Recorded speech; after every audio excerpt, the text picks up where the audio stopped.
மதசார்பற்ற முற்போக்கு கூட்டணியின் கோவை நாடாளுமன்ற தொகுதி வேட்பாளர் பி.ஆர். நடராஜனை ஆதரித்து கோவை கொடிசியா மைதானத்தில் நடைபெற்று வரும் பிரச்சார பொதுக்கூட்டத்தில் திமுக தலைவர் மு.க. ஸ்டாலின் உரையாற்றி வருகிறார். அது நேர்லை காட்சிகளை பார்க்கலாம். அதனால டீயை வச்ச ஒரு 5 செய்தியை வெளியிட்டார். என்ன தெரியுமா? 1 டேலண்ட், திறமை. 2 ட்ரேட், வர்த்தகம். 3 ட்ரெடிஷன், பாரம்பரியம். 4 டூரிசம், சுற்றுலா. 5 டெக்னாலஜி, தொழில்நுட்பம். இந்த 5 தான் எனக்கு முக்கியம் என்று சொன்னவர் மோடி. ஆக இதற்காக அவர் செஞ்சது என்ன? ஏதாவது ஒன்று சொல்ல முடியுமா? அத்தியாவசிய பொருட்களுடைய விலையை முழுமையாக கட்டுப்படுத்துவேன் சொன்னார. இன்றைக்கு அதை பற்றி அவர் பேசுகிறாரா? அரசியல் தலையீடு இல்லாமல் புலனாய்வு அமைப்புகள் செயல்படும் என்று உறுதி தந்தார. இப்ப அரசியலுக்காக, தன்னுடைய சுயலாபத்திற்காக, தன்னுடைய தனிப்பட்ட அரசியலுக்காக அதை இன்றைக்கு பயன்படுத்துகிறாரா இல்லையா? எரிவாயு விலையை கட்டுப்படுத்துவேன் என்று சொன்னார. இன்றைக்கு அது கட்டுப்படுத்தப்பட்டிருக்கிறதா? அனைத்து மாநிலங்களில் எய்ம்ஸ் மருத்துவமனையை உருவாக்குவேன் 5 வருஷத்தில் கல்வெட்டுக்களை தான் உருவாக்கி இருக்கிறார். இரும்பு பிரதமர்னு சொல்லுவாங்க. அவர் இரும்பு பிரதமர் அல்ல, ஸ்டோன் பிரதமர். ஆக அந்த நிலையில தான் ஆட்சிக்கு வந்தார். பிஜேபி ஆட்சிக்கு வந்துட்டான். வரி நடைமுறையை எளிமைப்படுத்துவோம் சொன்னார. ஜிஎஸ்டி வரியை போட்டு எவ்வளவு பேரை இன்றைக்கு குடும்பப்படுத்தி கொண்டிருக்கிறீங்க. மாநிலங்களுக்கு அதிக அளவில் நிதி அதிகாரத்தை வழங்குவோம் என்று வாய்முழக்க சொன்னார். ஆனால் தமிழ்நாட்டிற்கு இன்னும் 12,000 கோடி ரூபாய். அதை பற்றி அவர் கிஞ்சிட்டும் கவலைப்படலை. தனக்காக நான் எதுவும் செய்ய மாட்டேன் என்று சொன்னார். மகிழ்ச்சி அடைஞ்சோம். ஆனால் இப்போ என்னன்னா விதவிதமான உடைகள் போடுறாரு. கலர் கலராக தொப்பி போடுறாரு. 10 லட்சம் மதிப்புள்ள கோட்டு போடுறாரு. ஆக எளிமையின் சின்னம். இதுதான் மோடியினுடைய சாதனை. வறுமையில் உள்ளவர்களுக்கு செயல்படுவதே என்னுடைய பிரதான நோக்கம் என்று சொன்னாரா இல்லையா? ஆனால் இன்றைக்கு கார்ப்பரேட்டுகளுக்காக இன்றைக்கு அவர் காரியங்களை ஆற்றிக்கொண்டிருக்கக்கூடிய நிலையைத்தானே மோடியின் மூலமாக பார்க்கிறோம்.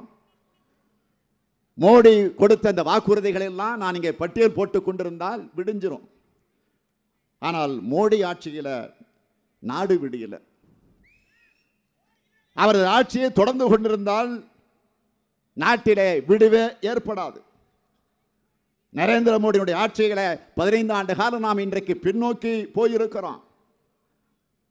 அவருடைய ஆட்சி மீண்டும் வந்துவிட்டால் வர வாய்ப்பில்லை. அதற்கான சூழ்நிலை கிடையாது.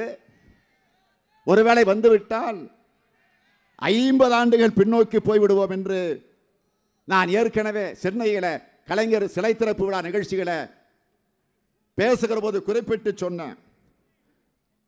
ஆக உங்களையெல்லாம் நான் பணியோடு கேட்டுக்கொள்ள விரும்புகிறேன். இது சாதாரண தேர்தல் அல்ல.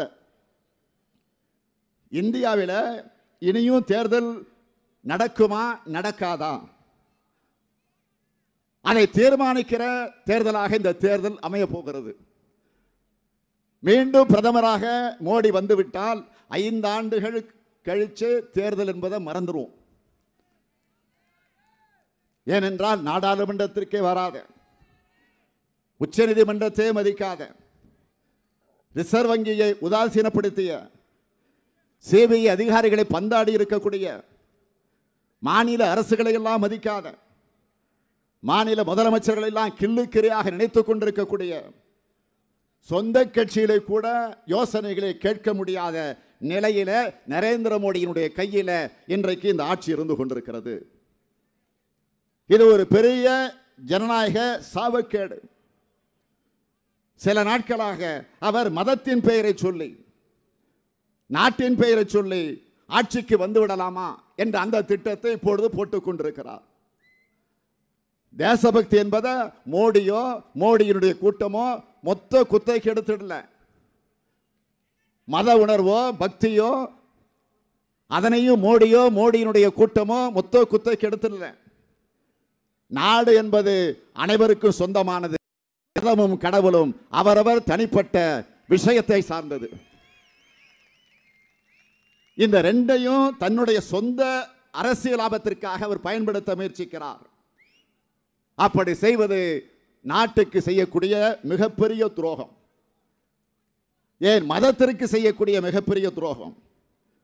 உண்மையில் இவர்கள்தான் தேச விரோதிகள், இவர்கள்தான் மத விரோதிகள் என்று நான் பகிரங்கமாக குற்றம் சாட்டுகிறேன். எனவேதான் நாம் மோடியை எதிர்க்கிறோம். நாம் மோடியை எதிர்ப்பதற்கு என்ன காரணம்? அவர் ஒரு தத்துவத்தினுடைய பிரதிநிதி. நாம் அந்த தத்துவத்திற்கு எதிராக இருக்கக்கூடிய தத்துவத்தினுடைய பிரதிநிதிகள்.